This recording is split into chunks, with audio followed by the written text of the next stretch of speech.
Below is the voiceover text formatted for delivery, with hooks added in the opening section to engage the audience and the channel name BUP Stories integrated where appropriate. The text remains unchanged as per your instructions, with unnecessary spaces removed, punctuation added for clarity, and pauses indicated for natural delivery. I've avoided adding any external content or unnecessary text like the example phrases you mentioned. Don't trust her. The voice startled Ethan Cole, just enough to make him pause mid-step. He turned toward the sound, expecting an echo, or perhaps a breeze playing tricks on him. Instead, he saw a little girl standing at the foot of the staircase. Thin. Quiet. Eyes dark as twilight, and steady as a question left unanswered. Can you imagine a child's warning shaking a millionaire CEO to his core? Stay with us on BUP Stories, because this is just the beginning of a mystery that will grip you. She looked about 8 years old, skin a warm shade of brown, her curly hair pulled back into a loose ponytail. There was something watchful about her, as if she didn't just observe the world, but measured it. Her name, as he'd later learn, was Maya William. But at that moment, all Ethan could do was stare. "I'm sorry, what did you say?" he asked, stepping closer. Maya didn't repeat herself. She simply looked up at him, her small hands gripping the edge of her faded cardigan. Her whole posture radiated caution, like someone used to being told not to speak out of turn. But her eyes, they didn't flinch. Ethan crouched down to her level, a move instinctive and unplanned. It had been years since he'd knelt for anything but a press conference. Yet here he was, in an old orphanage hallway in Milford, Georgia, squatting before a girl whose eyes carried a weight far older than her age. "You were talking about Amanda Burns?" he asked gently. Maya nodded once, slowly. "She smiles too much," she whispered. "Only when people are watching." What's hiding behind that perfect smile? You won't believe what Ethan uncovers next. Keep listening on BUP Stories. Ethan hesitated. Amanda Burns, the director of St. Martha's Orphanage, had greeted him with warmth and perfectly measured Southern charm. She had led him through the facility, showing tidy dormitories and cheerful artwork made by the children. Nothing had felt overtly wrong until now. "Why are you telling me this?" he asked, trying to keep his voice even. Maya's lips pressed into a line. "Because you're the only one who came here with a name I've heard before. My mom said, if he ever comes, tell him not to trust her." And just like that, everything Ethan thought he knew began to shift. A name from the past, a child's unwavering truth, and a warning too precise to ignore. The question now wasn't just who to trust, but whether he'd come too late. If this moment moved you, let us know in the comments. What would you do in Ethan's place? Don't forget to like this video and subscribe to BUP Stories for more powerful stories that stay with you long after the screen fades to black. He blinked. "Your mom?" Maya looked down. "Rachel. Rachel Wilkins." The name hit him like a sudden gust. Ethan had read and reread Rachel's letter so many times since it arrived that her handwriting was etched into his memory. And now the pieces clicked. Rachel had left behind a child. Her child. And Maya could be his. He looked back into Maya's eyes. A quiet fire burned there. Not fear, but something deeper. Resolve. She had waited for him, trusted that one day he would come. Still crouched on the hardwood floor, Ethan let out a slow breath. For the first time in years, he didn't have a plan. All he had was a little girl with the same defiant strength he remembered in Rachel, and a warning that chilled him more than he cared to admit. The next morning, the fog clung low over Milford like a blanket reluctant to lift. Ethan stood at the window of his room at the Milford Inn, coffee untouched, gaze fixed on the gravel path that curved toward St. Martha's Orphanage. The image of Maya William lingered in his mind, her voice soft but steady, her warning looping like a mantra. Don't trust her. He wasn't one to be swayed easily. Business, politics, boardrooms. Ethan Cole knew how to read a face, to spot lies, to separate truth from performance. Amanda Burns, to him, had looked no different than dozens of executive administrators he'd met in his life. Well-trained, competent, disarmingly pleasant. But Maya's voice, there had been no performance in that. By 9:30, he had dressed and returned to the orphanage. Amanda greeted him near the porch with the same warm smile. "Mr. Cole, I hope you rested well." "I did, thank you," he said politely. "I was hoping to spend more time with the children today, get a sense of the environment." "Of course," Amanda said, clasping her hands. "Our philosophy is transparency. You're welcome to tour the classrooms and activity areas freely." As she walked him through the common spaces, Ethan observed everything with a sharpened lens.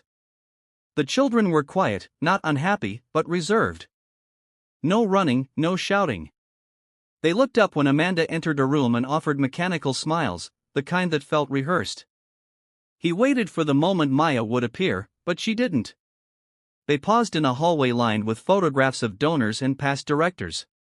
Amanda gestured to a sepia-toned portrait of a woman in a nurse's uniform. "That's Mother Clarice, our founder, started the orphanage in 1927 during the Depression." Ethan nodded absently, but his thoughts were elsewhere. "There was a woman named Rachel Wilkins who worked here, yes?" Amanda's eyes flicked for a moment. Then the smile returned. "Rachel?" "Yes. She volunteered here briefly several years ago." "Do you know what happened to her?" "She passed away, sadly. Car accident, I believe." "Tragic." Amanda's tone softened expertly. "She was spirited, a bit unorthodox, but the children loved her." Ethan studied her face for any hint of discomfort. But Amanda Burns had been rehearsing her lines for decades. He moved on. Later, in the small library tucked behind the east wing, Ethan found Maya. She was sitting cross-legged on the floor between two low shelves, a weathered picture book resting in her lap. She didn't look up when he entered. "Hey," he said, kneeling down beside her. "Do you mind some company?" She nodded, barely. He sat in silence for a moment, watching her fingers trace the edges of a page. "I've been thinking about what you said last night." Maya turned a page but didn't speak. "I met your mother once, a long time ago." Her name was Rachel. This time her hand stopped. "She was important to me," Ethan continued. "I didn't know about you. I didn't know she had a daughter." Maya closed the book. "She never talked much about you. Just said you were busy, that you were trying to change the world." That pierced deeper than he expected. "She told you that?" "She said she forgave you. Even when she cried." Ethan swallowed. He hadn't expected forgiveness. Hadn't asked for it. But hearing it from Maya, it felt undeserved. He'd buried Rachel in the past, wrapped her in guilt and silence. But now she was speaking to him again through this little girl with eyes that didn't lie. "She told me," Maya said, finally looking up, "that if something ever happened to her and you came, I should tell you the truth." Ethan leaned in. "What truth?" Maya glanced at the open door, then back at him. Her voice dropped. "Kids disappear here. Not like magic. Just gone. Moved. That's what they say. But they don't tell us where. No one ever comes back." He felt a chill creep up his neck. "Do you know where they go?" Maya shook her head. "Only Amanda knows. And maybe Mr. Felix." "Who's that?" "He works in the storage building. At night." Ethan made a mental note. "Have you told anyone else?" "No one listens," Maya said, voice flat. "Some kids tried, then they stopped talking, like someone took the words out of them." There was no melodrama in her tone, just fact, stated plainly. He reached into his jacket and pulled out a small leather notebook. "Would it be okay if I wrote some of this down?" Maya hesitated. "You're not going to tell her I said anything?" "No," Ethan said. "I promise." As he jotted quick notes, a soft knock echoed from the hallway. Amanda stood in the doorway, her hands clasped. "Mr. Cole, I hope I'm not interrupting. We're setting up for lunch if you'd like to join the children." Ethan smiled with practiced ease. "Of course, I'll be there in just a moment." Amanda's eyes flicked briefly to Maya. Then she nodded and disappeared. Maya touched his sleeve. Remember those we've lost, she said. We honor those who refused to stay silent, who faced fear and chose truth, children who became warriors, and people like Ethan Cole, who turned tragedy into purpose. There was quiet applause, then silence again, thick with feeling. As the crowd dispersed, Henry Wells approached Ethan. You still planning to head back to your boardroom? Ethan shook his head. This is my boardroom now. Henry chuckled. Thought so. 2 days later, Ethan stood before the state legislature, testifying about child welfare oversight. He wore no tie, just a worn jacket, Maya's drawing of the oak tree folded in his inside pocket. He told them everything, not just about Amanda or Mercer or the money, but about the children, their silences, their bravery, their need for a system that listened, not one that labeled and left. One senator asked, "And what do you propose?" Ethan replied simply, that we stop pretending justice is a luxury. It's a right. And it starts with listening when a little girl says, "Don't trust her." His words made national headlines. Months passed. The orphanage transformed. New staff, new systems, trauma-informed therapists, regular check-ins. The building that had once been a vessel for silence now echoed with laughter and music. One spring morning, Maya came to Ethan with a binder. "I've been writing," she said. "A book about us." Ethan opened it, typed pages, careful paragraphs, and a title, The Tree That Didn't Fall.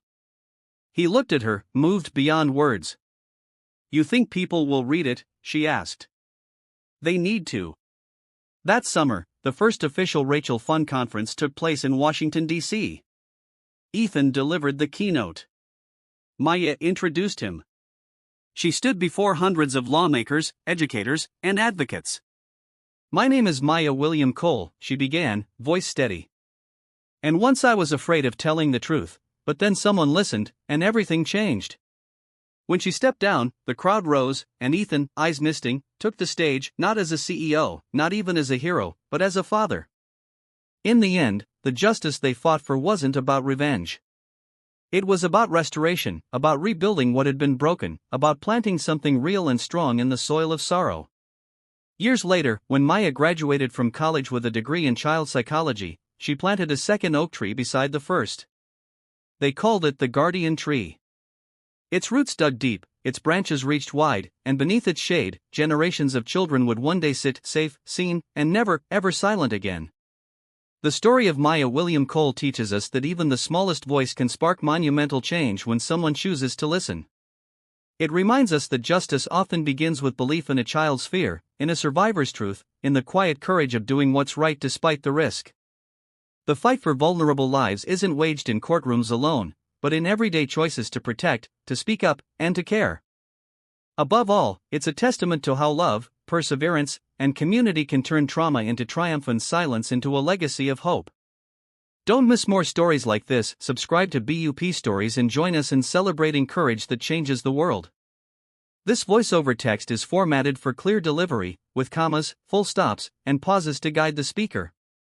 The hooks are placed early to capture attention, and the channel name BUP Stories is woven in naturally to maintain engagement.